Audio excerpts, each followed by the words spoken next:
여러분, 혹시 이런 경험 있으신가요? 겉으로는 따뜻하고 친절해 보였던 사람이 어느 순간 돌변해서 우리를 깊이 상처 주는 경우 말입니다. 말로는 얼마든지 다정할 수 있고 얼굴 표정도 얼마든지 가면을 쓸 수 있습니다. 하지만 손만은 속이지 못합니다. 손은 무의식이 가장 먼저 드러나는 곳이기 때문입니다. 오늘 우리는 바로 이 손끝에서 드러나는 사람의 본성을 깊이 들여다보려고 합니다. 이 이야기를 들으시면 앞으로 사람을 대할 때 조금 더 지혜롭게 판단할 수 있는 눈을 가지게 되실 겁니다. 손은 단순히 물건을 잡거나 글을 쓰는 도구가 아닙니다.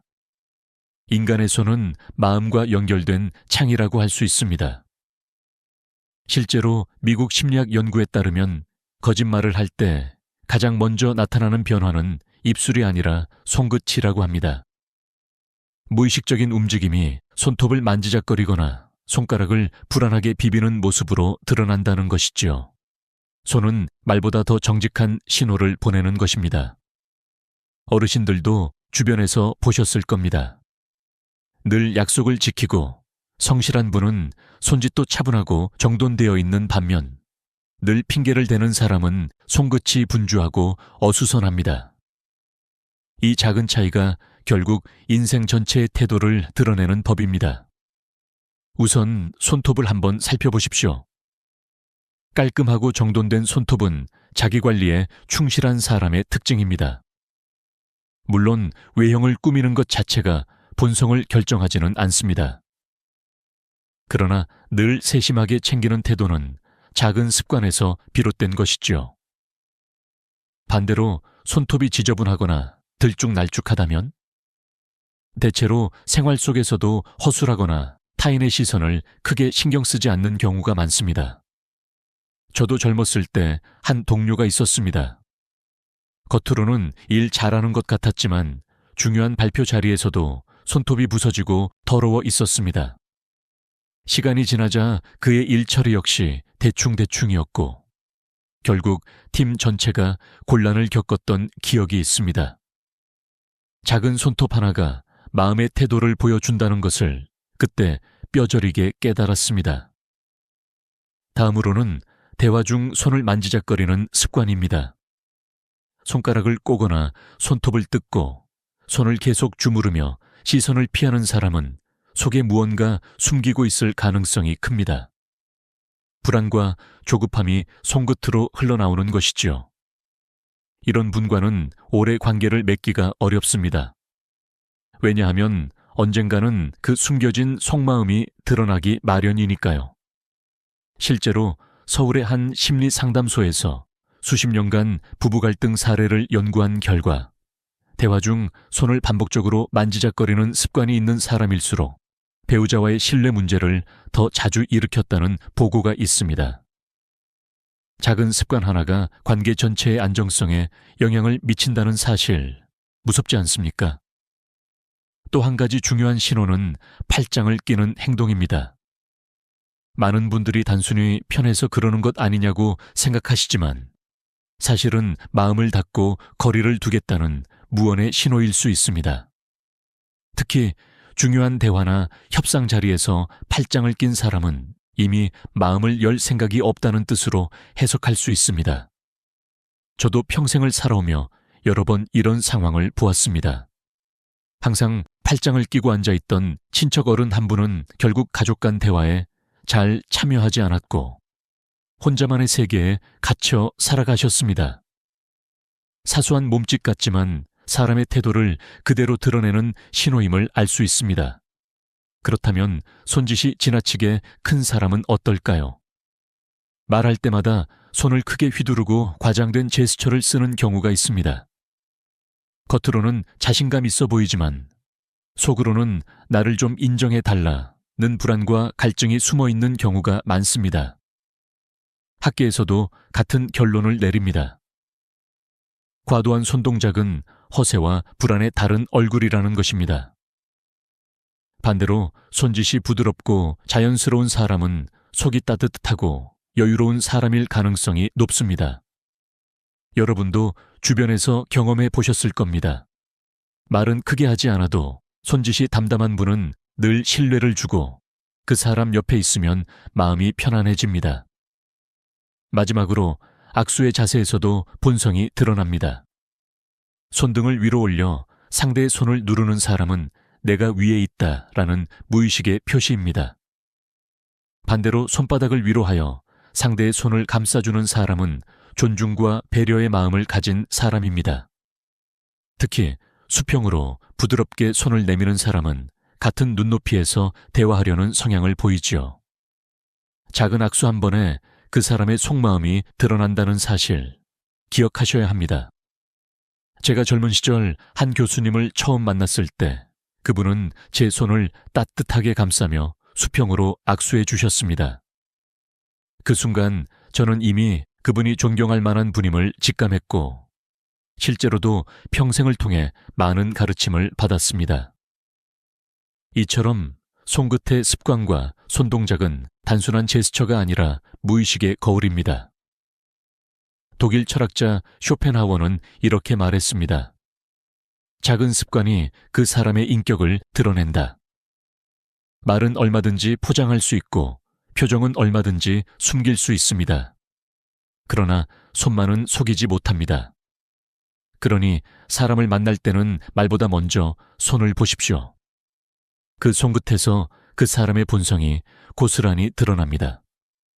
여러분이 앞으로 누군가와 악수하거나 대화를 나눌 때 이 신호들을 떠올려 보시길 바랍니다. 작은 손동작 하나가 그 사람의 믿음직한 친구가 될지 아니면 거리를 두어야 할지를 알려줄 것입니다. 여러분, 얼굴은 사람의 마음을 감출 수 없는 거울입니다. 말은 얼마든지 꾸밀 수 있고 옷차림도 얼마든지 포장할 수 있지만 표정만큼은 순간의 진심이 스쳐 지나갑니다.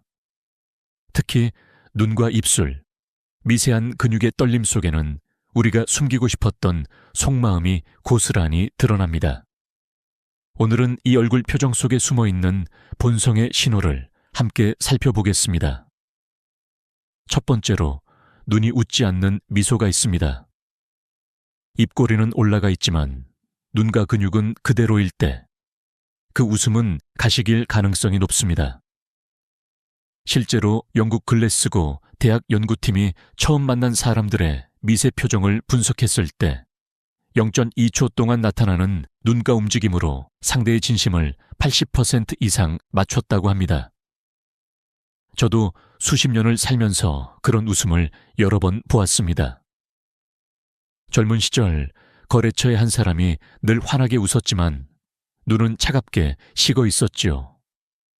결국 그는 약속을 지키지 않았고 그때의 눈빛이 거짓이었음을 나중에서야 깨달았습니다. 두 번째는 남의 실수에 미묘하게 웃는 표정입니다. 누군가 말을 더듬거나 작은 실수를 했을 때 눈가가 살짝 올라가며 즐거워하는 듯한 모습, 바로 우월감이 드러나는 순간입니다. 이는 단순한 웃음이 아니라 나는 너보다 낫다 라는 속마음을 반영합니다. 실제로 한국 사회학 연구에서도 타인의 실수에 웃음을 보이는 사람일수록 경쟁심이 강하고 인간관계에서 비교를 더 많이 한다는 결과가 있습니다. 이런 사람 곁에 오랫동안 있으면 결국 나까지 평가당하고 비교당하게 됩니다. 세 번째는 칭찬을 들었을 때의 눈동자입니다. 겉으로는 별거 아닙니다 하며 겸손한 듯 말하지만 시선이 불안하게 흔들리고 눈동자를 피하는 경우가 있습니다. 이건 인정 욕구가 강한 사람의 특징입니다. 처음에는 겸손해 보여도 시간이 지나면 왜 자신을 더 알아주지 않느냐는 불만으로 변할 수 있습니다. 제가 예전에 함께했던 후배 중에도 늘 겸손한 말을 했지만 칭찬받을 때마다 눈을 피하곤 했습니다. 결국 시간이 흐르자 그 후배는 주변의 관심을 받지 못한다며 서운함을 토로했고 관계가 점점 불편해졌습니다. 작은 눈빛 하나가 그 사람의 내면을 예고한 것이죠. 네 번째 신호는 잘못을 지적받을 때 나타납니다. 어떤 이는 고개를 숙이고 눈을 내리깔지만 사실은 속으로 변명을 준비하고 있는 경우가 많습니다. 하버드대 연구에 따르면 지적을 받을 때 시선을 피하는 사람일수록 책임 회피 성향이 높다고 합니다. 단순히 부끄러움이 아니라 마음속에 이미 핑곗거리를 찾고 있다는 뜻이지요. 우리도 가족이나 지인에게서 이런 모습을 본 적 있을 겁니다. 꾸중을 듣는 순간 눈을 피하는 아이가 결국 다른 사람이 먼저 그랬다 고 말하던 경험, 바로 그 예입니다. 다섯 번째는 과도하게 큰 웃음입니다. 별일 아닌데도 크게 웃고 때와 장소를 가리지 않고 웃음을 터뜨리는 사람. 겉으로는 밝아 보이지만 사실은 불안과 허세가 숨어 있는 경우가 많습니다. 미국 UCLA 연구소에서 수백 명의 웃음을 분석했는데 과장된 웃음을 자주 짓는 사람은 실제로 불안 지수가 더 높았다고 합니다. 이런 웃음은 타인의 시선을 끌기 위한 방어 기제이기도 합니다. 저 역시 젊은 시절 늘 크게 웃던 친구를 알고 있었습니다. 그는 누구보다 즐거워 보였지만 시간이 흐르자 외로움과 불안을 털어놓았지요. 그의 웃음이 스스로를 지키기 위한 가면이었음을 나중에서야 알게 되었습니다. 정리해 보겠습니다. 눈이 웃지 않는 미소는 가식의 신호이고 남의 실수에 웃는 표정은 경쟁심과 우월감을 드러냅니다. 칭찬을 들을 때 눈을 피하는 사람은 인정 욕구가 지나치고 지적받을 때 시선을 피하는 사람은 책임을 회피하려는 경향이 있습니다. 그리고 과도하게 크게 웃는 사람은 불안과 허세가 숨어 있습니다. 프랑스 철학자 모랄리는 이렇게 말했습니다. 진심은 눈가의 주름 속에 숨어 있다. 결국 말보다 표정보다 그 순간의 눈빛이 그 사람의 본성을 말해줍니다. 여러분, 우리가 평생을 살며 만나는 사람들은 헤아릴 수 없을 만큼 많습니다. 그러나 그중 진정한 친구와 동료는 극히 적습니다. 잘못된 만남으로 상처받지 않으려면 말보다는 표정을 먼저 살피십시오. 그 짧은 눈빛 하나가 여러분의 미래 관계를 지켜줄 수 있습니다. 여러분, 우리가 평생을 걸으며 살아온 길을 돌아보면 발자국마다 삶의 흔적이 남아 있습니다. 그런데 놀랍게도 걸음걸이 하나만으로도 그 사람의 본성이 드러난다는 사실 알고 계셨습니까? 사람은 마음을 숨길 수 있어도 발은 숨기지 못합니다. 발걸음 속에 그 사람의 불안, 자존감, 책임감이 그대로 담겨 있기 때문입니다.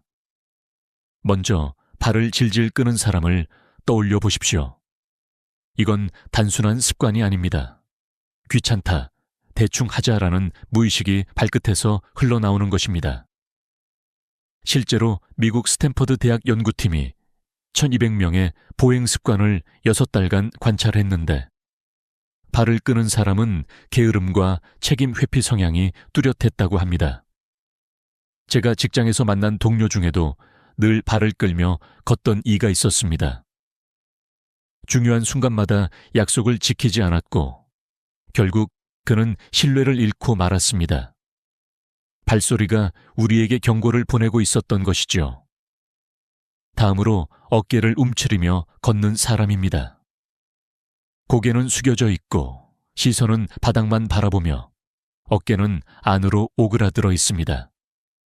이는 자존감이 낮고 늘 남의 눈치를 보는 사람의 특징입니다. 처음엔 겸손해 보일 수 있으나 시간이 지나면 결정 하나 못 내리고 늘 누군가의 지시에만 의존하게 됩니다. 실제 한국의 한 노인복지 연구에서도 어깨를 움츠린 채 걷는 어르신들은 우울감과 자존감 저하가 강하게 나타났다는 결과가 나왔습니다. 걸음걸이는 단순히 몸의 자세가 아니라 삶을 대하는 태도이기도 합니다.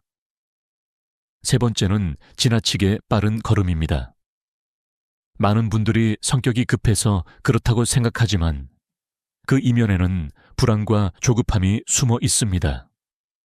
무엇이든 빨리 끝내고 싶어 하는 마음이 발걸음에 실리는 것이지요.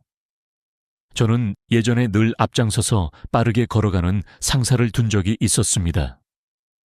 그는 언제나 서두르며 결과만 중시했고 결국 중요한 과정들을 놓치곤 했습니다. 빠른 걸음은 단순한 습관이 아니라 인생을 어떻게 대하는지를 보여주는 신호였던 것입니다. 네 번째는 보폭이 지나치게 큰 사람입니다. 보폭이 넓으면 자신감이 있어 보일 수 있습니다. 그러나 팔까지 과장되게 흔들며 걷는다면 그것은 나 좀 봐라 라는 과시욕이 숨어 있는 경우가 많습니다. 실제 일본 교토대학의 한 연구에서는 보폭을 과도하게 넓게 걷는 사람일수록 타인의 시선을 더 의식하고 남보다 앞서고 싶어 하는 욕구가 강하다는 결과가 발표되었습니다. 주변에 이런 사람과 오래 있다 보면 결국 피곤해지고 자신도 모르게 경쟁의식에 휘말리게 됩니다. 다섯 번째는 방향 없이 왔다 갔다 걷는 사람입니다. 길을 똑바로 걷지 못하고 좌우로 흔들리거나 갑자기 속도를 바꾸는 경우, 이는 결정장애와 불안이 몸에 배어 있는 신호입니다. 중요한 순간에 말을 바꾸고 상황에 따라 태도가 달라지며 결국 신뢰하기 어렵습니다. 저도 젊었을 때 이런 사람을 가까이 두었다가 큰 상처를 받았습니다. 그는 늘 약속을 바꾸었고 결국 저뿐 아니라 주변 사람들까지 혼란에 빠뜨렸습니다. 이 5가지 신호를 정리해 보겠습니다. 발을 끄는 사람은 책임을 회피하는 성향이 강하고 어깨를 움츠린 사람은 자존감이 낮습니다. 걸음이 지나치게 빠른 사람은 불안과 조급함을 드러내고 보폭이 큰 사람은 과시욕과 허세가 숨어 있습니다. 방향 없이 걷는 사람은 결정장애와 흔들림이 많습니다. 철학자 아리스토텔레스는 이렇게 말했습니다. 발걸음의 방향은 그 사람의 인생 방향이다. 말보다 걸음 하나에 그 사람의 본성이 담겨 있는 법입니다.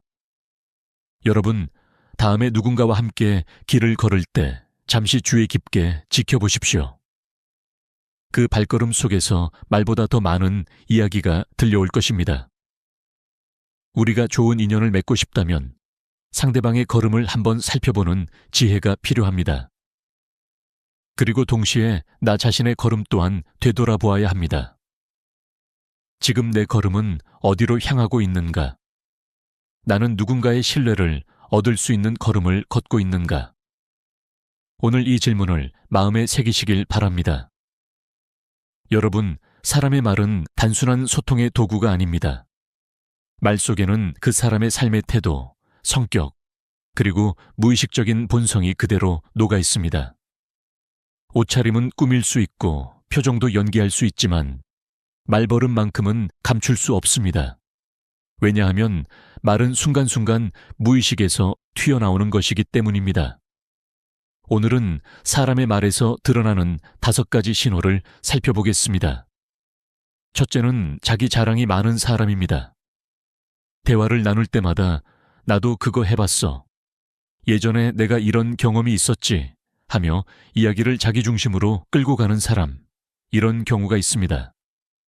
겉으로는 자신감 있어 보이지만 속으로는 인정 욕구와 열등감이 뒤섞여 있는 경우가 많습니다.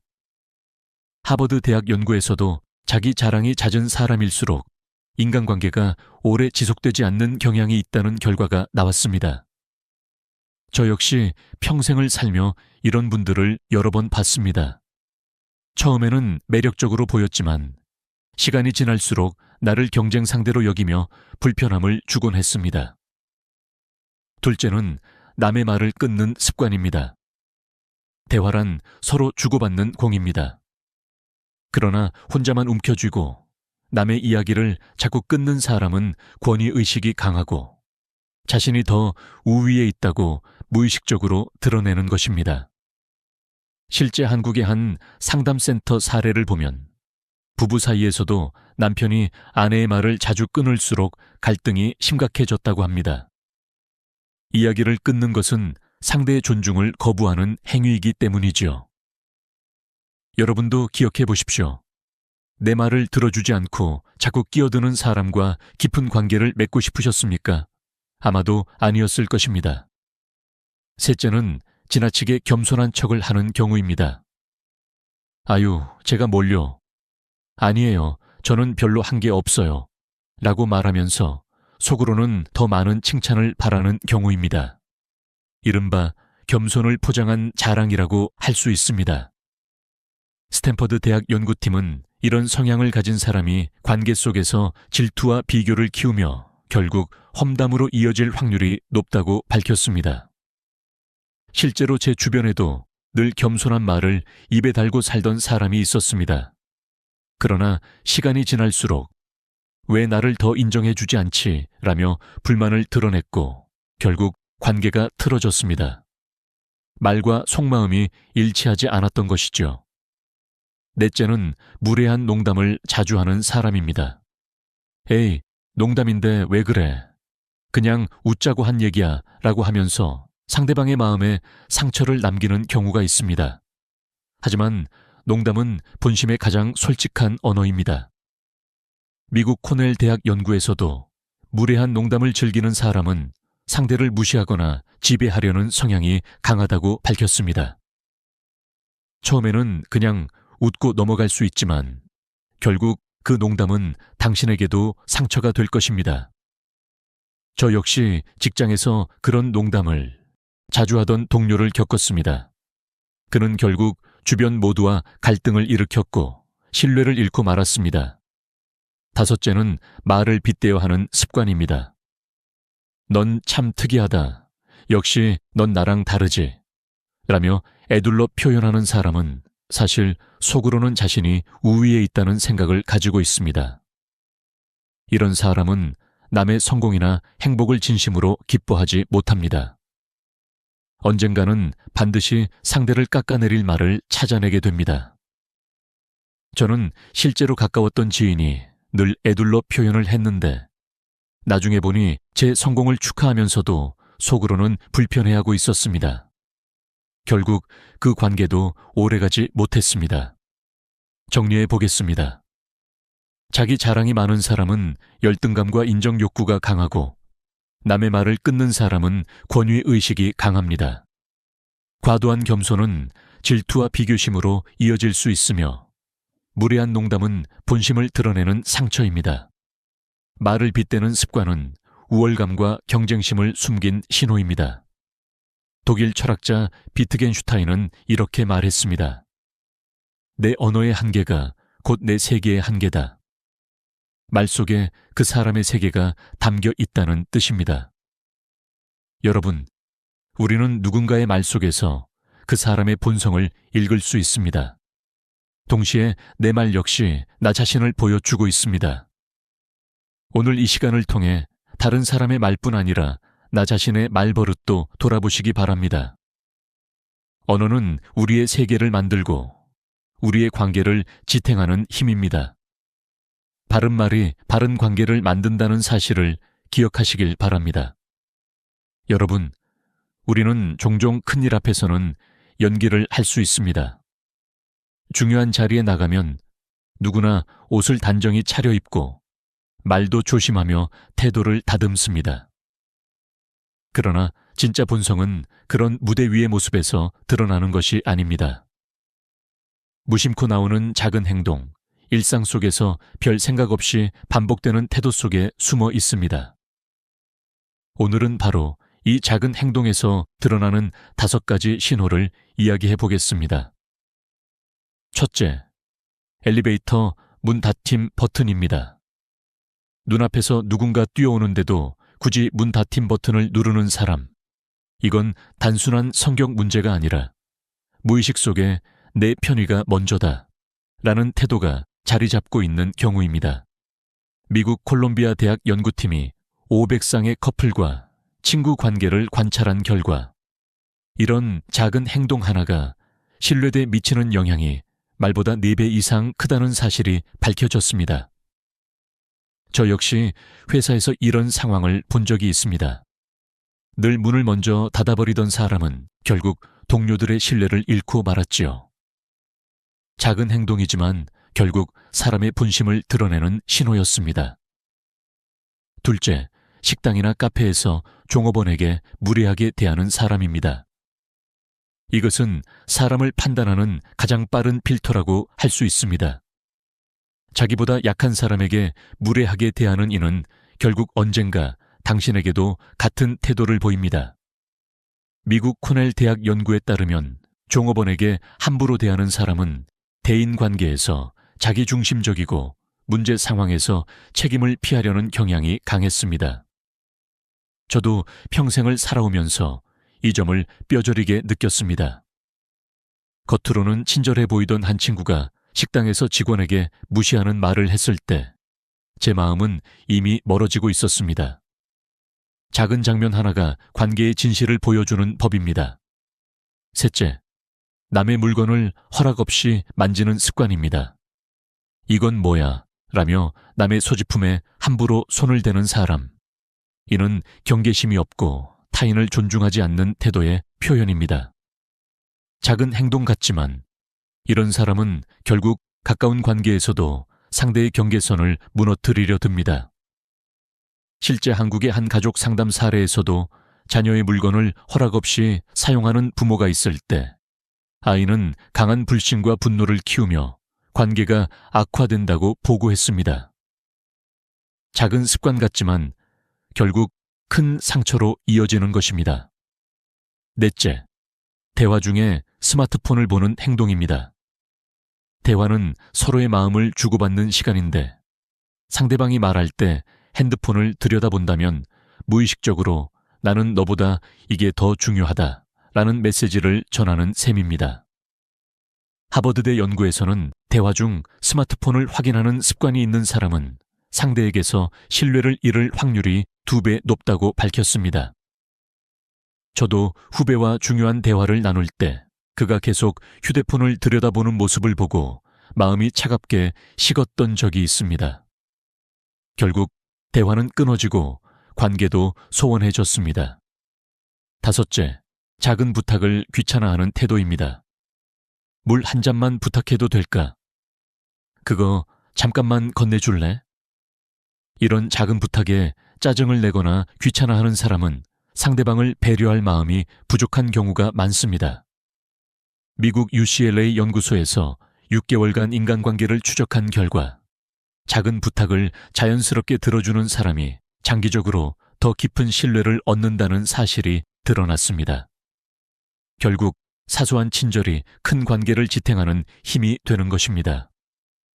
저는 오래 알고 지낸 한 친구가 늘 작은 부탁에도 웃으며 응해주는 모습을 보며 그가 진심으로 믿을 만한 사람이라는 것을 확신하게 되었습니다. 정리해 보겠습니다. 엘리베이터 문 닫힘 버튼을 누르는 사람은 자기 이익을 우선하는 사람이고 종업원에게 무례한 사람은 약자에게 갑질하는 성향이 있습니다. 남의 물건을 허락 없이 만지는 사람은 경계를 존중하지 못하고 대화 중 스마트폰을 보는 사람은 상대를 존중하지 않습니다. 작은 부탁을 귀찮아하는 사람은 따뜻함이 부족한 사람입니다. 독일 철학자 니체는 이렇게 말했습니다. 사람의 인격은 작은 행동에서 가장 선명하게 드러난다. 큰 말보다 작은 행동 하나가 진짜 얼굴을 보여준다는 뜻입니다. 여러분, 우리가 만나는 사람을 제대로 알고 싶다면 그들의 말보다, 표정보다, 손보다 작은 행동을 먼저 보십시오. 그리고 동시에 우리 자신의 작은 행동도 돌아봐야 합니다. 내가 누군가에게 어떤 신호를 보내고 있는지, 내 사소한 태도가 상대의 마음에 어떤 흔적을 남기고 있는지 늘 생각해 보시길 바랍니다. 작은 행동 하나가 평생의 인연을 만들 수도 있고 무너뜨릴 수도 있습니다. 여러분, 지금까지 손, 표정, 걸음걸이, 말버릇, 그리고 작은 행동을 통해 사람의 본성이 어떻게 드러나는지 살펴보았습니다. 그렇다면 이런 습관들이 곧바로 운명처럼 고정되어 있는 걸까요? 저 사람은 원래 저래, 평생 못 바꿔 라는 말을 흔히 하지만 과연 진실일까요? 결론부터 말씀드리겠습니다. 아닙니다. 인간은 충분히 변할 수 있습니다. 뇌는 놀라울 만큼 유연하고 반복되는 경험 앞에서 새롭게 만들어집니다.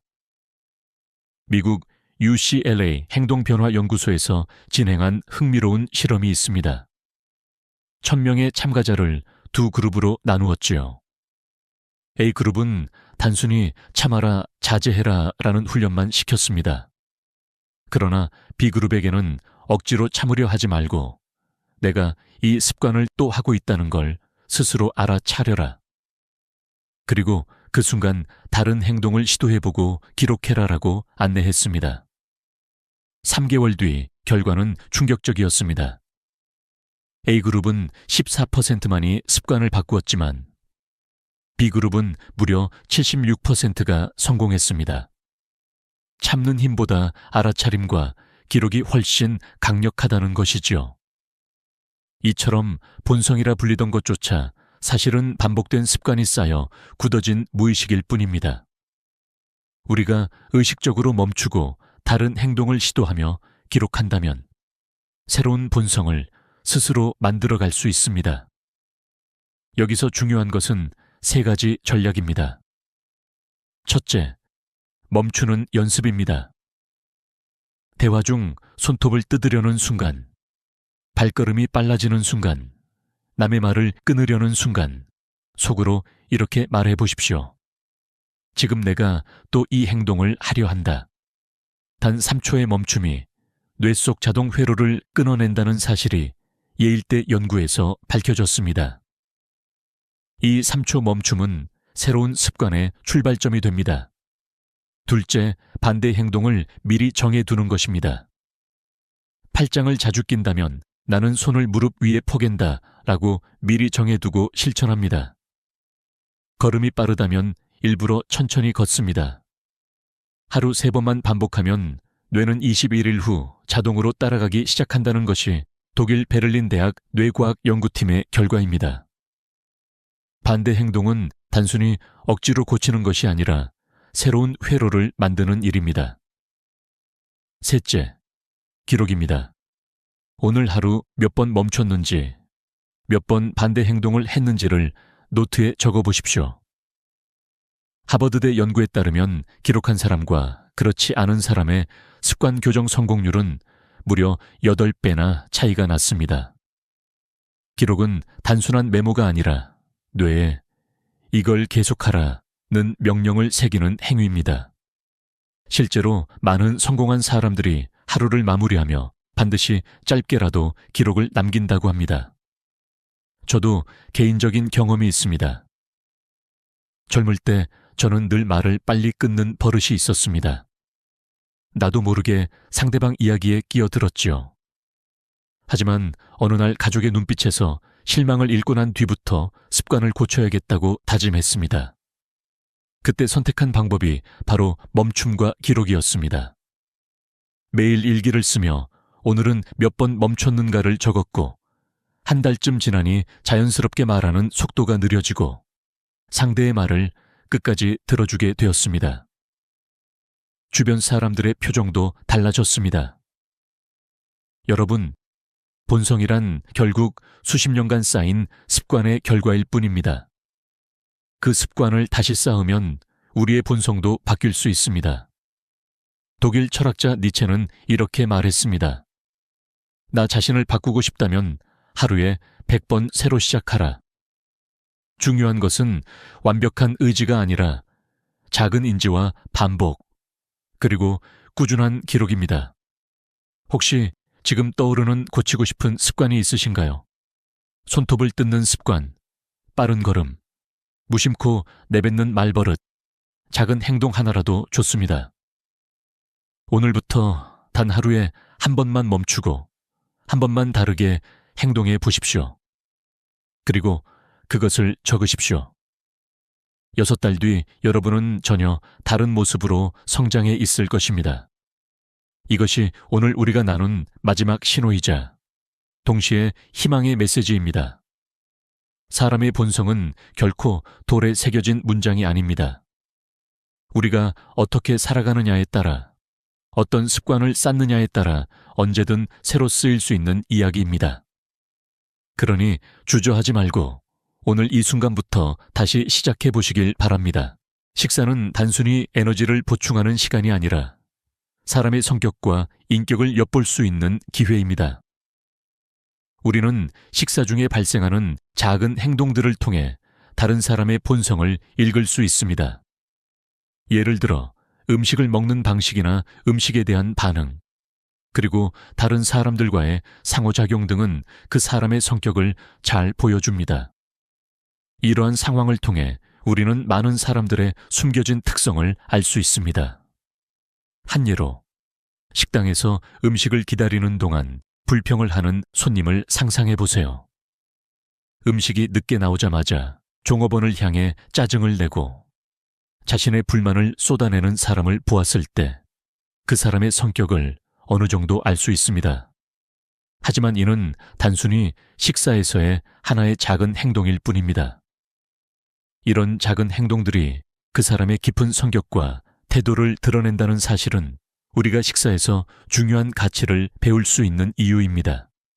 이처럼 식사 자리에서 발생하는 일상적인 상황은 그 사람의 진짜 모습을 그대로 보여줍니다. 예를 들어 음식을 먹을 때의 속도나 소리, 그리고 불만을 표현하는 방식은 그 사람의 인내심, 배려심, 그리고 다른 사람과의 관계에서의 태도를 드러냅니다. 그래서 식사는 단순한 음식의 섭취가 아닌 사람의 성격을 엿볼 수 있는 중요한 순간입니다. 특히 중요한 자리에서는 더욱 그 사람이 드러나기 쉽습니다. 가족 모임이나 중요한 회의에서 식사 중 발생하는 작은 행동들이 그 사람의 본성을 그대로 보여줍니다. 음식을 대할 때 우리는 그 사람의 인격, 배려, 그리고 평소 태도를 알 수 있습니다.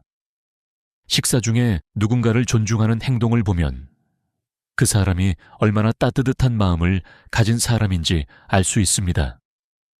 따라서 식사 자리에서의 행동은 단순한 일상적인 행동이 아니며 사람의 진짜 성격을 판단할 수 있는 중요한 순간임을 기억해야 합니다.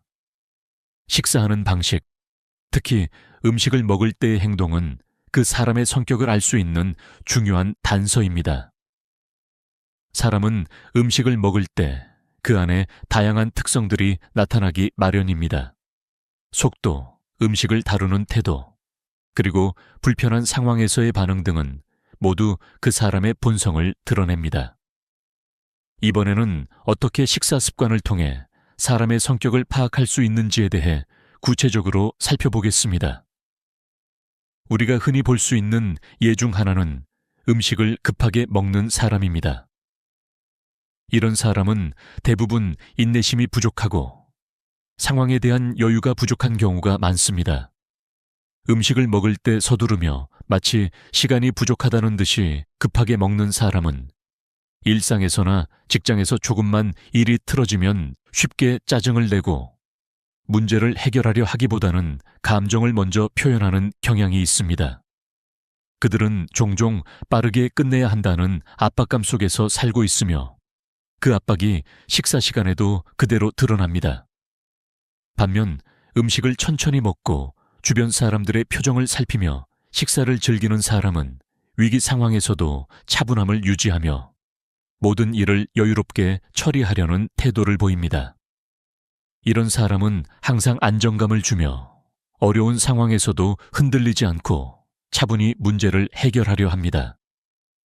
그들은 주변 사람들에게도 신뢰를 주며 사람들은 자연스럽게 그런 사람에게 의지하게 됩니다. 이러한 성격은 직장에서든 가정에서든 다른 사람들에게 긍정적인 영향을 미칩니다. 미국 미네소타 대학교의 연구에서는 사람들의 식사 습관과 성격의 관계를 실험으로 확인한 바 있습니다. 실험에서는 두 그룹의 참가자를 대상으로 식사를 관찰한 결과 급하게 음식을 먹는 그룹은 충동적이고 공격적인 성향이 강한 반면 천천히 음식을 먹고 대화를 나누는 그룹은 감정적으로 안정적이고 공감 능력이 뛰어난 것으로 나타났습니다. 이는 식사 습관이 단순히 음식을 먹는 방식이 아니라 사람의 성격과 인생 태도에 중요한 영향을 미친다는 것을 보여줍니다. 따라서 식사를 할 때 음식을 천천히 먹으며 주변을 살피는 사람은 자기 자신을 잘 다스리는 사람일 가능성이 높습니다. 또한 이런 사람들은 인내심과 배려심이 뛰어나며 자신이 겪는 스트레스에도 잘 대처할 수 있습니다. 이런 사람들과 함께 있으면 자연스럽게 편안함을 느끼게 됩니다. 식사에서의 작은 행동들이 사람의 진짜 성격을 드러낸다는 점에서 우리가 만나는 사람들의 식사 습관을 주의 깊게 살펴보는 것이 중요합니다. 이를 통해 우리는 그 사람이 어떤 성격을 가진 사람인지, 그리고 그 사람이 삶에서 어떤 태도를 취할지 예측할 수 있습니다. 식사 자리는 단순히 음식을 즐기는 시간이 아닙니다. 그것은 사람의 성격과 품격을 엿볼 수 있는 중요한 순간입니다. 특히 우리가 자주 접하는 식당에서의 서비스 직원들과의 상호작용은 사람의 태도와 인격을 드러내는 중요한 지표가 됩니다. 음식이 나오기 전 혹은 음식이 조금 늦어졌을 때의 반응을 통해 우리는 그 사람의 참모습을 볼 수 있습니다. 서비스 직원은 고객을 대하는 중요한 역할을 하며 고객의 태도는 종종 그들이 직원들과 어떻게 상호작용하는지에 달려 있습니다. 예를 들어 음식이 늦어졌을 때 짜증을 내거나 불평을 늘어놓는 사람은 대부분 다른 사람들의 입장을 배려하지 않으며 자신의 불편함을 먼저 드러냅니다. 그런 사람은 사회적 관계에서 쉽게 갈등을 일으키고 인간관계가 유지되기 어렵습니다. 이는 단순히 식사 자리에 국한되지 않고 일상생활에서도 마찬가지입니다. 직장에서든 친구들 사이든 타인을 존중하는 태도가 없으면 관계가 오래가지 못합니다. 반면 음식이 늦어졌을 때 차분하게 기다리거나 괜찮아요, 기다릴 수 있어요 라고 말하는 사람은 다른 사람들을 배려할 줄 아는 사람입니다.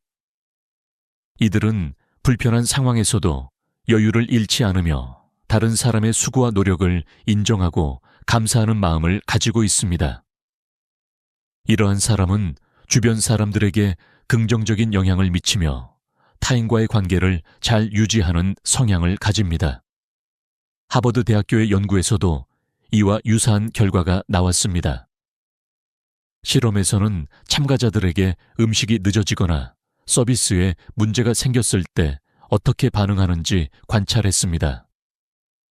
결과적으로 불만을 표출하는 사람들보다는 차분하게 기다리며 서비스 직원에게 감사의 말을 건넨 사람들이 더 높은 신뢰와 사회적 지지를 얻었다는 사실이 밝혀졌습니다.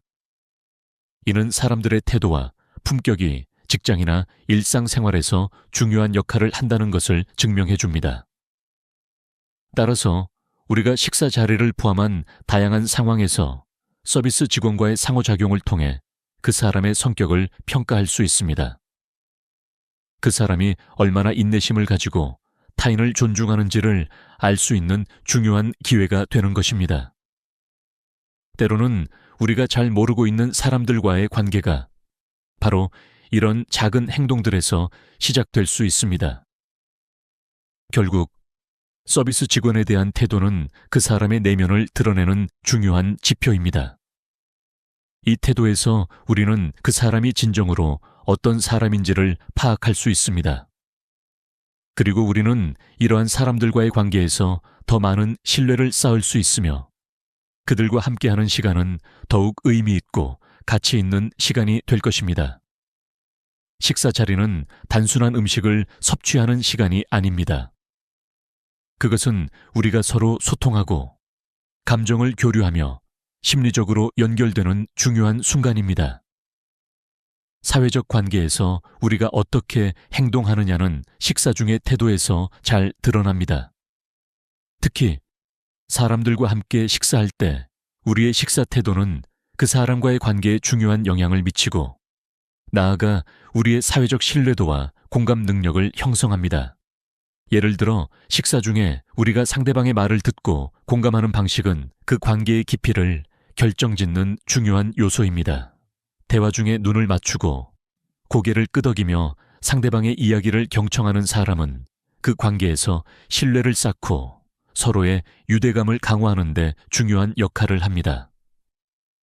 반면 대화 중에 계속해서 휴대폰을 확인하거나 눈을 맞추지 않고 이야기를 듣지 않는 사람은 상대방에게 소외감을 주며 그 관계를 약화시킬 수 있습니다. 이처럼 식사 중에 작은 행동들이 관계의 미래를 결정짓는 중요한 열쇠가 되는 것입니다. 미국 스탠포드 대학교에서 진행한 연구에 따르면 친구 관계나 연인 관계에서 식사 중에 휴대폰을 사용하지 않고 서로의 눈을 마주보며 대화하는 사람들은 더 높은 정서적 유대감을 느끼고 식사 후 만족도가 크게 증가하는 것으로 나타났습니다.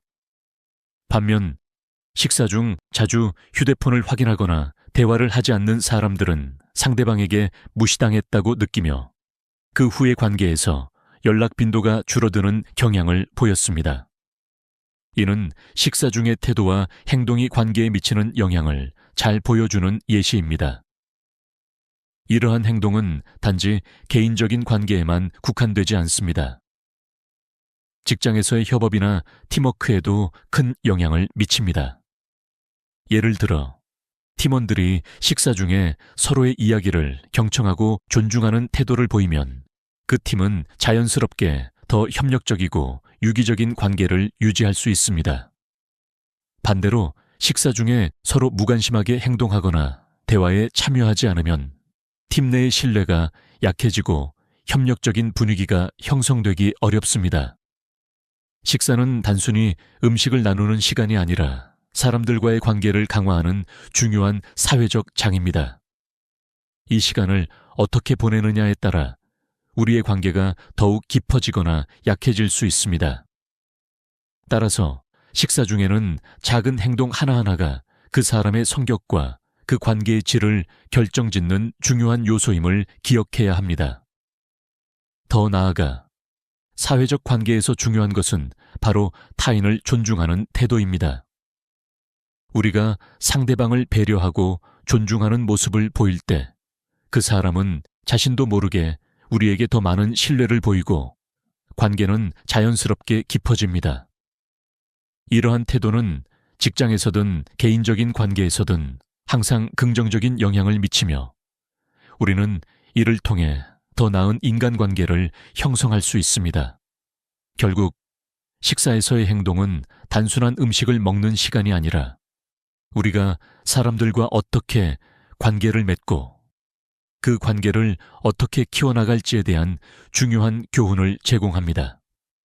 식사 중의 작은 행동들이 우리를 다른 사람들과 더욱 가까운 관계로 이끌어가며 사회적 신뢰와 공감을 쌓아가는데 중요한 역할을 한다는 사실을 잊지 말아야 합니다.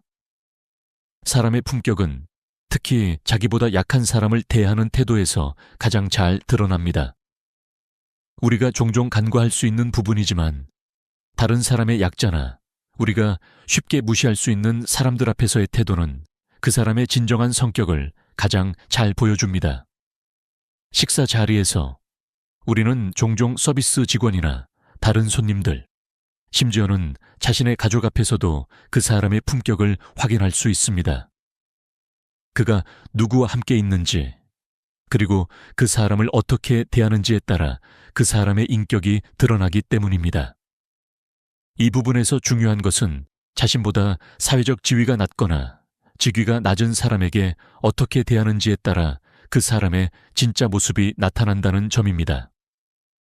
예를 들어 식당에서 음식을 준비하는 종업원이나 서비스를 제공하는 직원들에 대한 태도는 그 사람의 인격을 드러내는 중요한 요소입니다. 우리가 서비스를 받는 사람들에게 얼마나 존중과 배려를 하는지에 따라 그 사람의 내면이 드러나는 것입니다.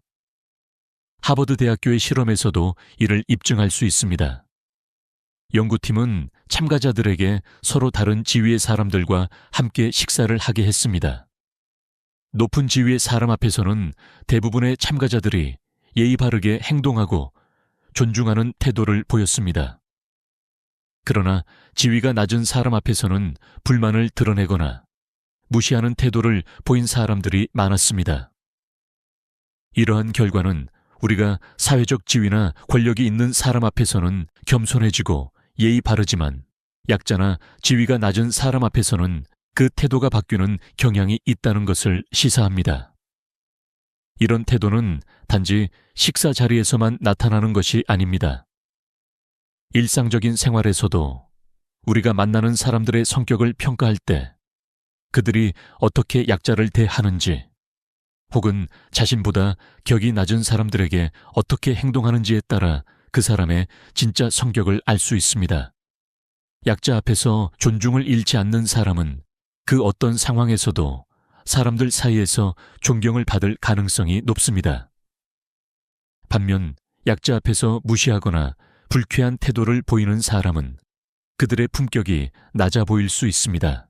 여기서 중요한 점은 약자를 대하는 태도가 그 사람의 품격을 결정짓는다는 것입니다.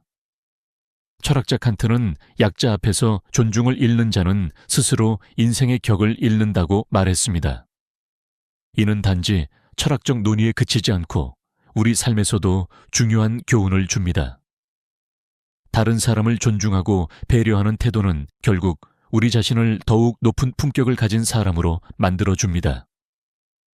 약자 앞에서의 존중은 단순히 외적인 행동이 아니라 내적인 태도와 가치관을 바탕으로 한 실천입니다.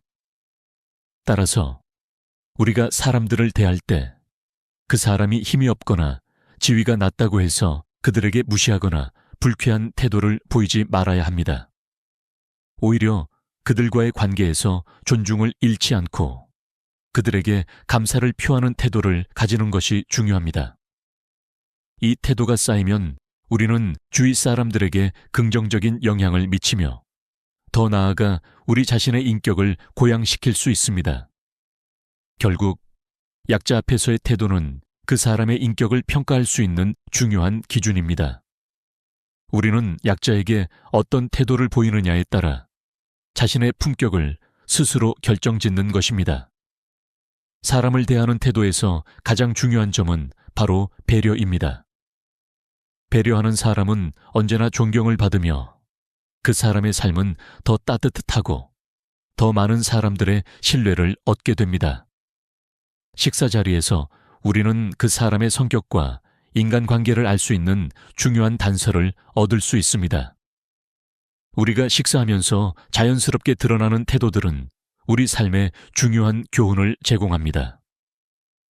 이 부분에서는 식사 중 나타나는 행동들을 통해 우리가 배울 수 있는 중요한 인생의 교훈들을 다루겠습니다. 이 교훈들은 단지 사회적 관계뿐만 아니라 개인적인 삶에도 큰 영향을 미칩니다. 첫 번째 교훈은 바로 인내입니다. 식사 자리에서 음식이 늦어지거나 음식이 입맛에 맞지 않으면 사람들은 다양한 반응을 보입니다. 어떤 사람은 차분하게 기다리며 그 상황을 여유롭게 받아들이고 또 다른 사람은 불평과 불만을 토로합니다. 그러나 인내심을 갖고 기다리는 사람은 결국 더 좋은 결과를 얻습니다. 인내는 우리 삶에서 중요한 덕목이며 급하게 결과를 얻으려고 하는 태도보다는 차분하게 기다리는 것이 더 큰 성취를 이끌어낸다는 교훈을 줍니다. 특히 직장에서나 인생의 중요한 결정을 내릴 때 인내심을 가지고 기다리는 것이 더 나은 결정을 할 수 있게 만듭니다. 두 번째 교훈은 배려입니다.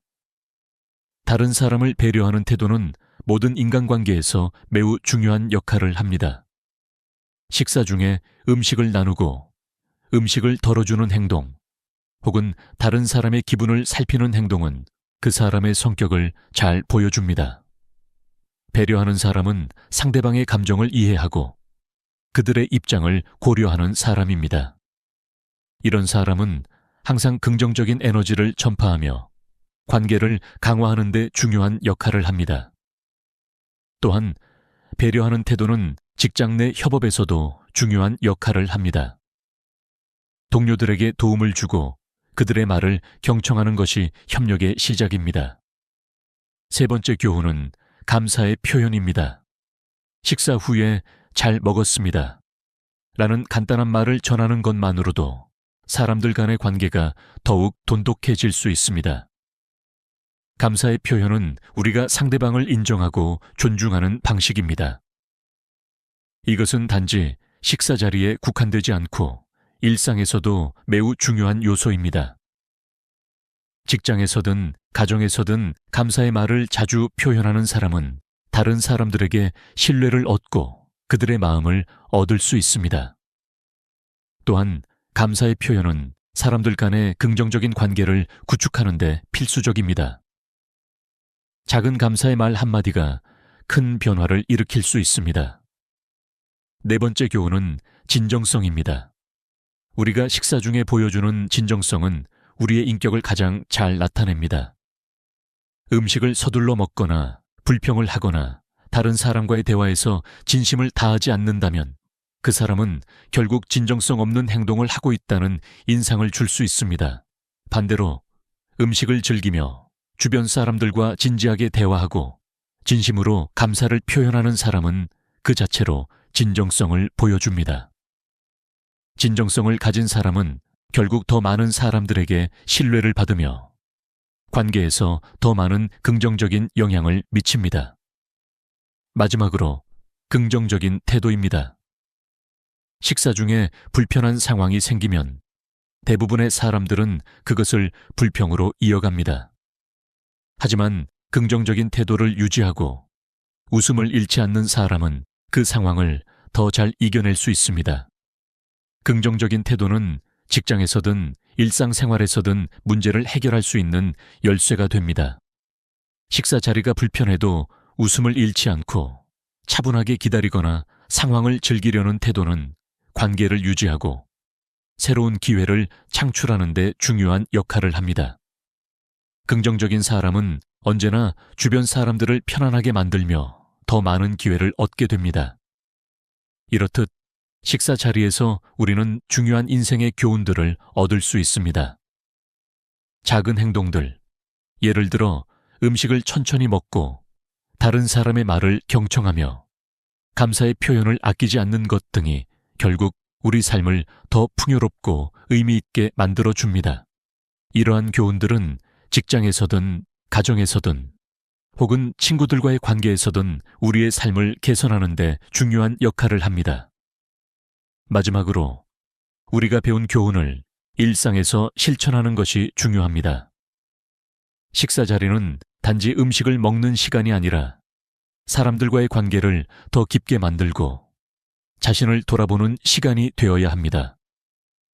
이러한 교훈을 일상에 적용하면서 우리는 더욱 풍요롭고 의미 있는 삶을 살아갈 수 있습니다. 식사 자리에서 우리가 보이는 태도는 단순한 행동이 아니라 우리의 삶 전체에 큰 영향을 미치는 중요한 요소입니다. 앞서 언급했던 교훈들이 단지 일시적인 상황에 국한되는 것이 아니라 우리의 일상적인 삶과 사회적 관계에 깊은 영향을 미친다는 점을 강조하고 싶습니다. 이 마지막 부분에서는 우리가 식사 자리에서 배운 교훈들이 어떻게 우리의 인생을 변화시킬 수 있는지, 그리고 그 교훈을 어떻게 일상생활에 적용할 수 있을지에 대해 살펴보겠습니다. 먼저 우리가 식사 자리에서 경험하는 태도와 행동들이 우리 삶의 다른 부분에 어떻게 영향을 미치는지를 돌아볼 필요가 있습니다. 인내심을 가지고 다른 사람을 배려하며 감사의 말을 아끼지 않는 태도는 우리를 더 좋은 사람으로 만들어줍니다. 이는 단지 식사 자리에서만 중요한 것이 아니라 우리가 속한 모든 사회적 관계에서도 중요한 역할을 합니다. 직장 내에서는 이러한 태도가 동료들과의 협력을 강화하고 가족 간에는 더 깊은 유대감을 형성하며 친구들 사이에서는 더욱 믿을 수 있는 관계를 만들어줍니다. 또한 긍정적인 태도와 진정성을 가지고 사람들을 대하는 것은 결국 우리 자신에게도 긍정적인 영향을 미칩니다. 우리가 진정성 있게 행동하고 긍정적인 에너지를 발산할 때 다른 사람들도 자연스럽게 우리에게 끌리고 우리의 삶에 더 많은 기회와 가능성이 열리게 됩니다. 이런 태도는 우리가 관계를 유지하는 데 중요한 기반이 됩니다. 긍정적인 태도는 사람들 간의 신뢰를 쌓을 수 있게 해주며 사람들에게 좋은 인상을 남기고 새로운 인연을 만들어가는데 중요한 역할을 합니다. 더 나아가 식사 자리에서 우리가 배운 교훈들을 일상생활에 적용하는 방법에 대해서도 생각해 볼 필요가 있습니다. 예를 들어 직장에서 동료와의 식사 자리에서 불평이 아닌 감사의 말을 전하거나 주어진 상황에 대해 긍정적인 반응을 보이는 것은 직장에서의 관계를 개선하는 데 도움이 됩니다. 또한 가족들과 함께하는 식사 시간에 서로를 존중하고 배려하는 마음을 가지는 것만으로도 가정의 분위기를 더욱 따뜻하고 화목하게 만들 수 있습니다. 이 모든 것들은 결국 우리가 어떻게 사람들을 대하느냐에 달려 있습니다. 사람들을 대하는 태도에서 우리가 배운 교훈들을 실천하면 우리 삶은 더 풍요롭고 의미 있게 바뀔 것입니다. 식사 자리에서의 작은 행동 하나하나가 우리의 성격을 결정짓고 그 성격은 다시 우리의 관계와 삶에 영향을 미치게 됩니다. 결론적으로 식사 자리에서의 행동은 단순한 먹는 행위가 아닙니다.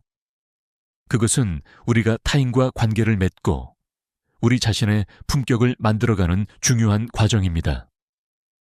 우리가 식사 중에 어떻게 행동하느냐에 따라 우리의 인생에서 중요한 결정을 내리는 데 있어 큰 영향을 미칠 수 있습니다. 인내, 배려, 감사, 진정성, 긍정적인 태도 등 식사 자리에서 배운 교훈들은 우리가 사회적 관계에서 더 성공적이고 행복한 삶을 살 수 있게 도와줍니다. 따라서 식사 자리에서 배우는 작은 교훈들을 일상에서 실천하며 우리는 더 나은 사람으로 성장하고 더 많은 사람들과 깊은 관계를 맺을 수 있습니다.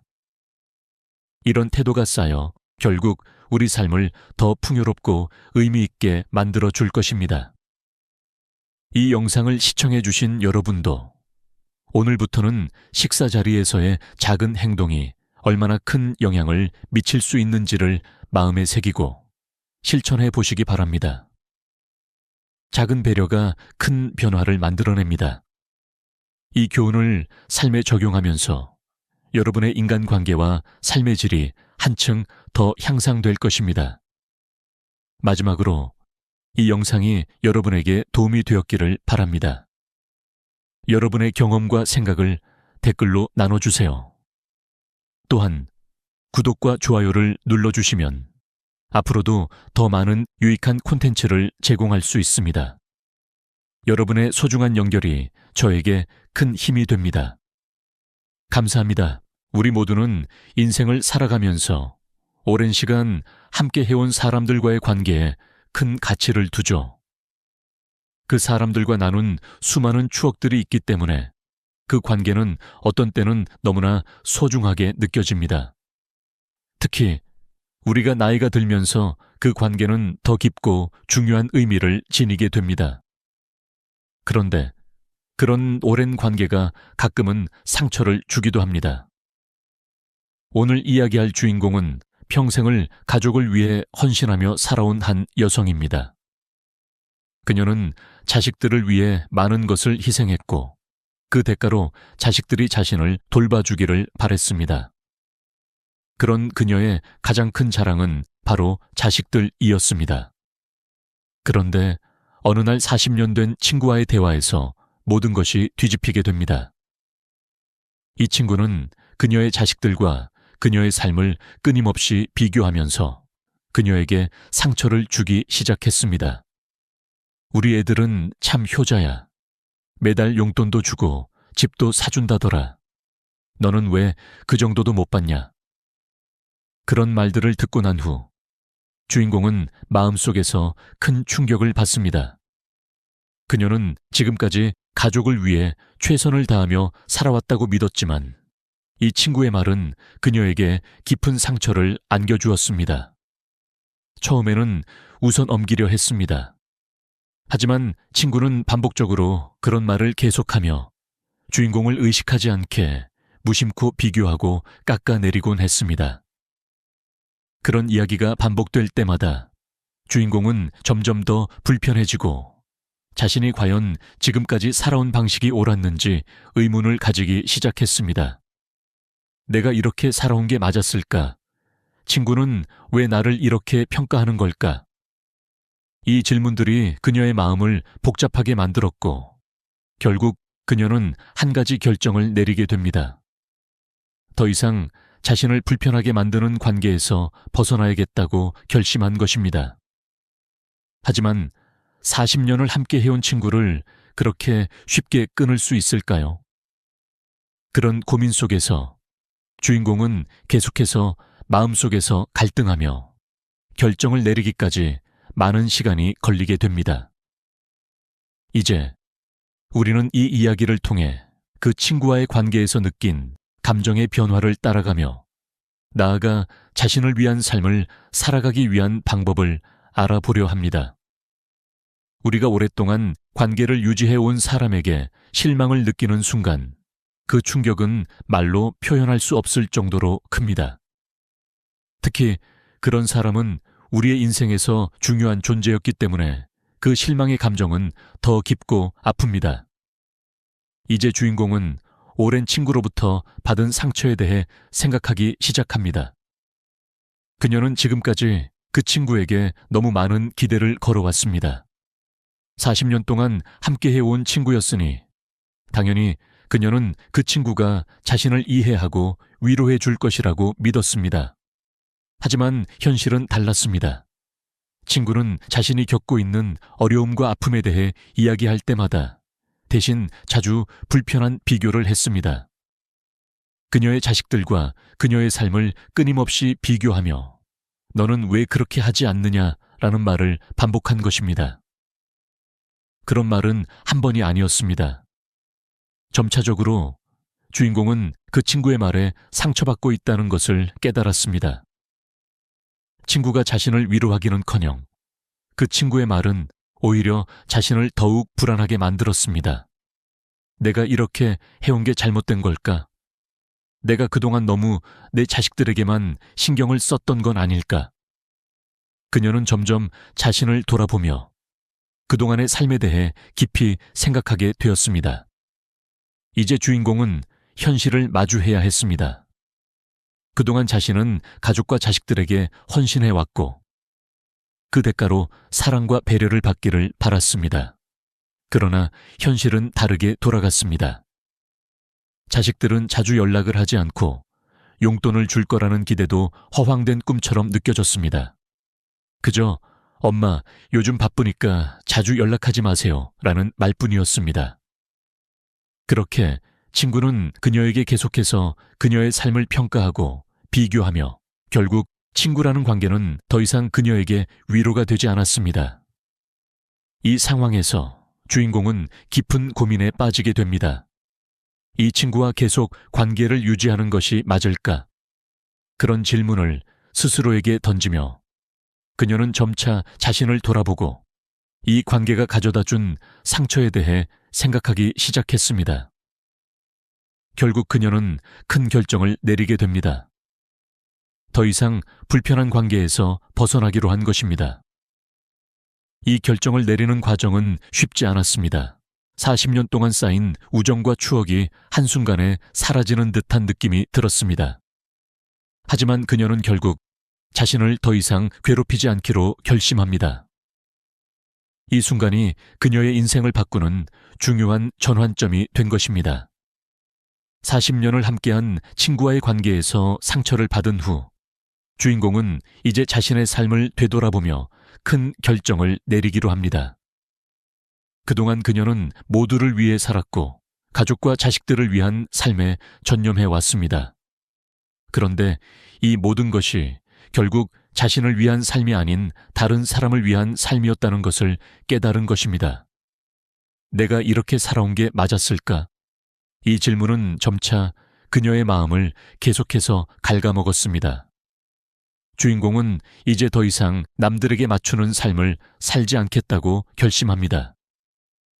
그렇다고 해서 그녀가 자식들에게 사랑을 주지 않겠다는 뜻은 아닙니다. 하지만 그녀는 이제 자신의 감정과 욕구도 소중하게 여길 필요가 있다는 사실을 깨닫기 시작한 것입니다. 자신을 돌보는 일이 얼마나 중요한지 깨달은 주인공은 자신이 그동안 너무 많이 희생했다는 생각이 들었습니다. 그녀는 이제 더 이상 그 누구에게도 자신을 희생하지 않겠다고 결심합니다. 과거에 가족을 위해, 친구를 위해, 남을 위해 살았던 그녀는 이제 자기 자신을 위한 삶을 살기로 마음먹었습니다. 이런 깨달음을 얻기까지 주인공은 많은 시간이 걸렸습니다. 그동안의 삶을 돌아보며 그녀는 왜 그렇게 살았을까라는 자문을 계속해서 하게 되었습니다. 그녀가 가족을 위해서만 살았던 이유는 자신이 그들을 사랑했기 때문입니다. 하지만 그 사랑이 이제는 지나치게 자신을 억누르고 결국 그녀를 괴롭히고 있다는 사실을 알게 된 것입니다. 이 깨달음은 그녀에게 큰 충격이었지만 동시에 큰 해방감을 주기도 했습니다. 이제 주인공은 더 이상 자신을 억누르지 않겠다고 결심합니다. 그녀는 자신이 원하는 삶을 살기로 했습니다. 나이를 먹으면서 이제는 그녀 자신도 존중받을 자격이 있다고 느끼게 된 것입니다. 그리고 이 과정에서 주인공은 자신이 그동안 너무 많이 기대고 또 자신에게 너무 많은 책임을 지우고 있었다는 사실을 알게 되었습니다. 이 깨달음은 그녀에게 중요한 전환점을 맞이하게 해주었습니다. 그녀는 이제 자식들이나 친구들의 기대에 맞추는 삶을 넘어서서 자신이 진정으로 원하는 것을 찾아 나가기 시작합니다. 자기 자신을 위한 삶을 살겠다고 결심한 순간, 그녀는 마음속 깊은 곳에서 느낀 평온함과 자유로움을 경험하게 됩니다. 하지만 이런 결정을 내리기까지 주인공은 큰 용기가 필요했습니다. 40년을 함께 온 친구와의 관계를 끊는다는 것은 결코 쉬운 일이 아니었습니다. 그동안의 추억과 이야기가 한순간에 사라지는 것 같은 기분이 들었을 것입니다. 그러나 주인공은 더 이상 그런 관계에 얽매이지 않기로 결심했습니다. 그녀는 이제 자신의 삶을 살아갈 준비가 되었기 때문입니다. 주인공이 40년 된 친구와의 관계에서 상처를 받고 자신을 위한 삶을 살기로 결심한 이후 그녀의 삶에는 큰 변화가 일어나기 시작합니다. 이제 그녀는 더 이상 누구의 기대에 맞추거나 남들의 시선에 맞춰 살지 않겠다고 다짐했습니다. 하지만 그렇게 살기로 결심하는 것이 쉽지 않다는 것을 주인공은 잘 알고 있었습니다. 자신을 위한 삶을 살겠다고 결심한 후 첫 번째로 주인공이 한 일은 바로 자기 자신을 돌보기 시작하는 것입니다. 그동안 너무나 많은 시간과 에너지를 다른 사람들을 위해 쏟았던 그녀는 이제는 자신에게 집중하기로 결심했습니다. 그녀는 일상 속에서 작은 변화들을 시도하기 시작합니다. 매일 아침 마음을 가라앉히고 자신의 생각을 정리하는 시간을 가지며 이전에는 느끼지 못했던 자유로움을 경험하게 됩니다. 자신에게 시간을 내는 것, 자신이 원하는 것을 추구하는 것, 그것이 얼마나 중요한 일인지를 깨닫게 된 것입니다. 주인공은 더 이상 남들이 원하는 대로 살지 않기로 결심했습니다. 그녀는 자신이 좋아하는 일을 하고 작은 취미를 즐기며 삶의 즐거움을 찾기 시작합니다. 예를 들어 그녀는 오랫동안 미뤄왔던 독서를 다시 시작하고 주말마다 가벼운 산책을 하며 자연과 함께 시간을 보내기로 했습니다. 이런 작은 변화들이 그녀에게 큰 기쁨을 주었고 그녀는 점차 자신의 삶을 즐기기 시작했습니다. 하지만 여전히 한 가지 큰 걸림돌이 남아 있었습니다. 그것은 바로 오랜 친구와의 관계를 완전히 끊어야 한다는 사실이었습니다. 40년이라는 시간이 쌓인 관계를 쉽게 끊는 것은 매우 어려운 일이었습니다. 주인공은 여전히 그 친구와의 추억과 좋은 시간들을 떠올리며 마음속에서 그 관계를 어떻게 정리할지에 대해 고민했습니다. 어느 날 그 친구에게서 연락이 왔습니다. 너 요즘 좀 달라졌어. 왜 연락도 잘 안 하고 갑자기 이렇게 멀어진 거야? 이 말에 주인공은 한참을 고민했습니다. 그동안 자신이 너무 많은 것을 참아왔고 이제는 그 모든 불편함에서 벗어나기로 결심했기 때문에 더 이상 그 친구에게 의존할 필요가 없다는 사실을 깨달았습니다. 그 친구와의 관계를 완전히 끊는 것은 쉽지 않았지만 주인공은 자신에게 중요한 것은 이제 자유로움이라고 느꼈습니다. 더 이상 상처를 주는 관계에 얽매여 있을 필요가 없다는 것을 알게 되었습니다. 그래서 그녀는 그 친구에게 차분히 말했습니다. 우리가 이렇게 계속 만나는 게 서로에게 좋지 않은 것 같아. 나는 내 삶을 살아가고 싶어. 그리고 그 말을 끝으로 그녀는 그 친구와의 관계를 정리했습니다. 이 결정은 주인공에게 큰 해방감을 주었고 그녀는 이제 진정한 자유를 느끼며 살아갈 수 있게 되었습니다. 더 이상 상처를 주는 사람들과의 관계에 얽매이지 않고 자신이 원하는 대로 살아갈 수 있다는 것을 알게 되었습니다. 친구와의 관계를 정리하고 나서 주인공은 이제 진정으로 자신이 원하는 삶을 살기 시작합니다. 하지만 그 변화의 과정에서 그녀는 또 다른 중요한 깨달음을 얻었습니다. 그것은 바로 나이가 들면서 사람들과의 관계가 어떻게 변화하고 그 관계에서 진정한 의미를 찾는 것이 얼마나 중요한지에 대한 것이었습니다. 자신의 삶을 위한 결정을 내리고 새로운 시작을 하면서 주인공은 다른 사람들과의 관계를 다시 한번 돌아보게 되었습니다. 그녀는 예전에는 친구들이나 가족과의 관계에서 외로움이나 불안감을 느꼈을 때 그들을 붙잡고 의지하려 했습니다.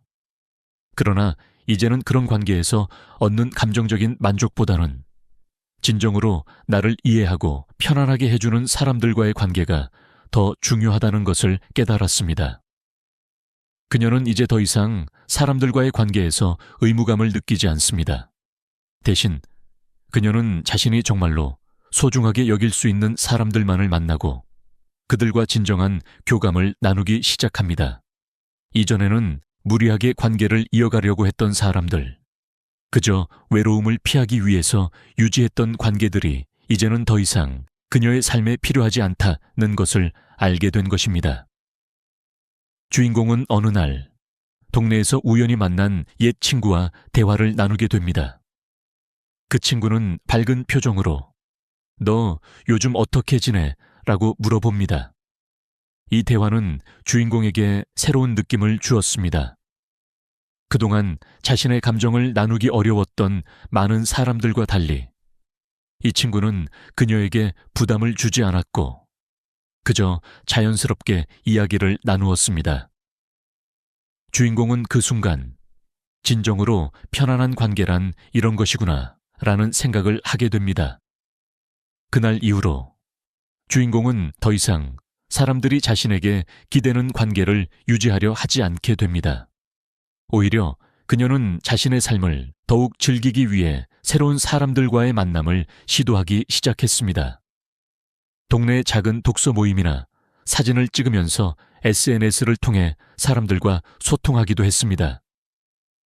그런 활동들을 통해 그녀는 새로운 사람들과의 관계를 맺으며 그 관계들이 점차적으로 그녀의 삶에 기쁨을 더해주고 있다는 사실을 깨닫게 되었습니다. 진정한 인간관계는 의무감이 아니라 서로가 자연스럽게 편안하게 교감할 수 있는 관계에서 시작된다는 것을 알게 된 것입니다. 이전에는 관계를 이어가기 위해 많은 에너지를 쏟았지만 이제는 자신이 편안하게 지낼 수 있는 사람들과만 함께하며 그들에게 소중한 가치를 나누고 있습니다. 그리고 그녀는 이러한 새로운 관계들이 그녀의 삶에 활력을 불어넣어 주고 있다는 사실에 감사하게 생각합니다. 또한 주인공은 이러한 변화의 과정에서 자신에게 더 많은 시간을 할애하고 나이가 들어도 여전히 새로운 취미와 관심사를 찾아 나갈 수 있다는 희망을 가지게 되었습니다. 예전에는 가족과 친구들을 위해 살았지만 이제는 자신을 위해 그리고 자신이 좋아하는 것을 하며 삶을 채워가고 있습니다. 그녀는 더 이상 그저 누군가에게 기대지 않고 스스로 만족을 찾아가는 방법을 배우게 되었습니다. 주인공은 이제 나이가 들어가면서 사람들과의 관계에서 무엇이 중요한지, 그리고 자신이 진정으로 원하는 삶이 무엇인지를 깨닫게 되었습니다. 그녀는 더 이상 외부의 기대나 다른 사람의 시선에 맞추는 삶을 살지 않겠다고 결심한 이후 점차적으로 자신의 삶을 적극적으로 재조정하기 시작했습니다. 그리고 그녀는 깨달았습니다. 진정한 행복은 외부에서 얻는 것이 아니라 자기 자신을 이해하고 자신이 원하는 것을 따르며 살아갈 때 얻어진다는 것을. 이 모든 변화는 주인공에게 중요한 교훈을 안겨주었습니다. 바로 자신을 위한 삶. 이야말로 나이가 들수록 가장 중요한 가치라는 것이었습니다. 가족을 위해 살고 친구를 위해 살고 때로는 타인의 기대에 맞추기 위해 살아온 그녀는 결국 그 삶에서 자신을 잃어버리고 있다는 사실을 알게 되었습니다. 이제 그녀는 자신이 원하는 대로 자신이 행복할 수 있는 방식으로 삶을 살아가기로 결심한 것입니다. 그녀는 자주 혼자 시간을 보내면서 자신이 좋아하는 활동을 찾아가고 있습니다. 예를 들어 주말마다 자주 산책을 하거나 새로운 책을 읽으며 평온한 시간을 보냅니다. 그리고 이런 작은 변화들이 그녀에게 큰 만족을 가져다 주었으며 그녀는 매일매일 점차적으로 더 나은 자신을 만나고 있다는 기쁨을 느끼고 있습니다. 또한 주인공은 건강을 관리하는 데에도 많은 신경을 쓰기 시작했습니다. 나이가 들어감에 따라 건강이 가장 중요한 자산이라는 것을 깨달았기 때문입니다. 그녀는 정기적인 운동을 시작했고 식습관도 건강하게 바꾸었습니다. 그녀는 이제 몸과 마음이 모두 건강한 삶을 살 수 있도록 노력하고 있습니다. 그녀의 변화는 단순히 외적인 것뿐만 아니라 내적인 변화도 함께 일어나고 있습니다. 그리고 주인공은 자신에게 중요한 3가지 요소가 있다는 것을 깨달았습니다. 첫째, 경제적 자립입니다. 그녀는 경제적인 안정이 있으면 다른 사람에게 의존하지 않고 자유롭게 살 수 있다는 것을 알게 되었습니다. 둘째, 건강입니다. 건강이 없다면 아무리 돈이 많고 좋은 관계를 맺어도 의미가 없다는 것을 깨달았습니다. 마지막으로 3번째는 자신을 위한 시간을 갖는 것입니다. 그녀는 이제 자기 자신을 돌보는 것이 가장 중요한 일임을 절실히 느끼고 있습니다. 이러한 깨달음은 그녀의 삶을 더욱 풍요롭고 만족스럽게 만들어 주었습니다. 이전에는 외부의 시선과 다른 사람들의 기대에 맞추려고 했던 그녀가 이제는 자신만의 길을 걸어가며 진정으로 행복한 삶을 살아가고 있습니다. 그녀는 이제 타인의 평가를 신경 쓰지 않고 자신이 원하는 삶을 살아가기로 마음먹었습니다. 이제 주인공은 다른 사람들에게도 이러한 삶의 교훈을 전하고 싶어 합니다. 그녀는 더 이상 외로움이나 불안감을 느끼지 않습니다. 대신 자신의 삶을 잘 살아가는 법을 배우고 그것을 통해 자신이 행복할 수 있다는 것을 깨달았기 때문입니다. 그녀는 이 경험을 바탕으로 다른 사람들도 자기 자신을 돌보고 행복을 추구하는 삶을 살 수 있도록 응원하고 있습니다. 주인공은 이제 완전히 변화된 삶을 살고 있습니다. 더 이상 과거의 부담감에 얽매이지 않고 자기 자신을 위한 시간을 가지며 삶을 살아가고 있습니다. 그녀는 지난날의 자신을 돌아보며 이제는 진정으로 나 자신을 위한 삶을 살고 있다는 확신을 가지고 있습니다. 그동안 자신을 희생하고 남을 위해 살아온 시간이 있었지만 이제 그 시간이 그녀에게 무엇을 가져다 주었는지를 명확히 알게 되었습니다. 결국 자신을 위한 삶이 가장 중요하다는 사실을 깨달은 것입니다. 그녀는 혼자서도 충분히 행복할 수 있다는 믿음을 갖게 되었습니다. 물론 주변의 사람들과 관계를 맺고 사랑을 주고받는 것도 중요하지만 무엇보다 중요한 것은 자기 자신을 이해하고 존중하는 것이었습니다. 그녀는 이제 과거에 누구나 갖고 싶어 했던 외로움과 불안감을 이겨내고 혼자서도 당당하게 살아갈 수 있는 자신감을 얻었습니다. 내가 정말 원하는 삶은 무엇일까? 이 질문에 대한 답을 찾은 그녀는 더 이상 남의 기대나 타인의 평가에 맞추지 않고 자신만의 길을 가기로 결심했습니다. 그동안 쌓였던 감정과 갈등들을 정리하고 이제는 완전한 자유를 느끼며 살고 있습니다. 그리고 그 자유는 그녀에게 많은 기회를 열어주었고 그녀는 그 기회를 통해 새로운 것들을 배우고 경험하며 더 풍요로운 삶을 살고 있습니다. 주인공은 또한 건강과 경제적 자립을 중시하며 자신을 더욱 돌보는 방법을 배웠습니다. 건강한 삶을 위해 규칙적인 운동을 시작했고 정신적인 안정을 위해 매일 명상이나 독서를 즐깁니다. 또한 경제적인 독립을 위해 꾸준히 자산 관리를 하며 불필요한 소비를 줄이고 자신만의 재정적인 자유를 추구하고 있습니다. 그녀는 이제 모든 결정을 스스로 내리며 자신의 삶을 주도하는 법을 배웠습니다. 과거에 살았던 방식과는 다른 더 행복하고 만족스러운 삶을 살아가는 그녀의 모습은 매우 인상적입니다.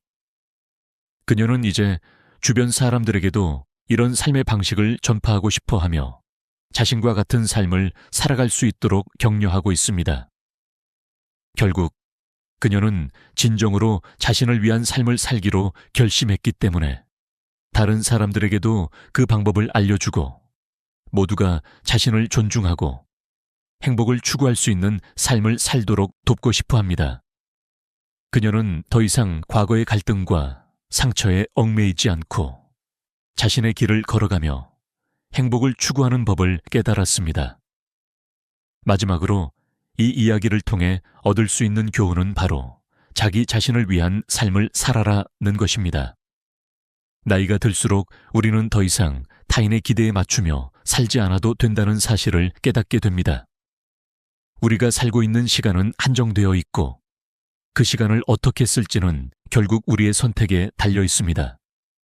자기 자신을 위한 삶을 살 때 우리는 진정한 행복을 찾을 수 있습니다. 따라서 여러분도 이 이야기를 기억하고 자신을 돌보며 더 나은 삶을 살아가기를 바랍니다. 우리가 무엇을 원하고 어떤 삶을 살고 싶은지 스스로에게 질문을 던져보세요. 그리고 그 답을 찾았을 때 그 답을 따르는 용기를 가지세요. 우리 모두는 혼자서도 충분히 행복할 수 있습니다. 오늘부터 여러분도 자신을 위한 삶을 살아가세요. 그리고 그 길에서 진정한 자유를 찾을 수 있기를 바랍니다.